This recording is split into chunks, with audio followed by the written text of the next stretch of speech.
कोल्हापूरचं ऐतिहासिक आणि धार्मिक महत्त्व अबाधित ठेवून 14 नामांकित संघटनांच्या पुढाकारानं कोल्हापूर फर्स्ट हा उपक्रम हाती घेण्यात आलाय. यामध्ये प्रामुख्यानं circuit bench, IT park, Kolhapur Vaibhavwadi railway मार्ग, MIDC, मोठे उद्योग, आंतरराष्ट्रीय दर्जाचे खेळाडू निर्माण करण्यासाठी सर्व सोयीसुविधांचा विकास, कोल्हापूर शहरातील इन्फ्रास्ट्रक्चर विकास, कोल्हापूरची हद्दवाढ, कोल्हापूर, सांगली, सातारा जिल्ह्याचे टुरिझम सर्किटद्वारे धार्मिक, ऐतिहासिक, सांस्कृतिक गड किल्ले आणि पर्यटन विकास, मेडिकल हब, सौर ऊर्जेद्वारे वीज निर्मितीकरता मोठे प्रकल्प,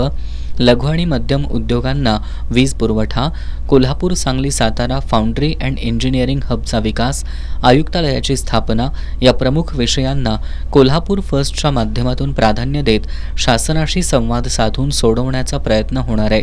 कोल्हापूर फर्स्ट या उपक्रमाचं उद्घाटन 9 मार्च रोजी सकाळी 10 वाजता हॉटेल पॅव्हेलियनमध्ये खासदार शाहू महाराज छत्रपती यांच्या हस्ते करण्यात येणार आहे. या पत्रकार बैठकीला कोल्हापूर इंजिनिअरिंग असोसिएशनचे अध्यक्ष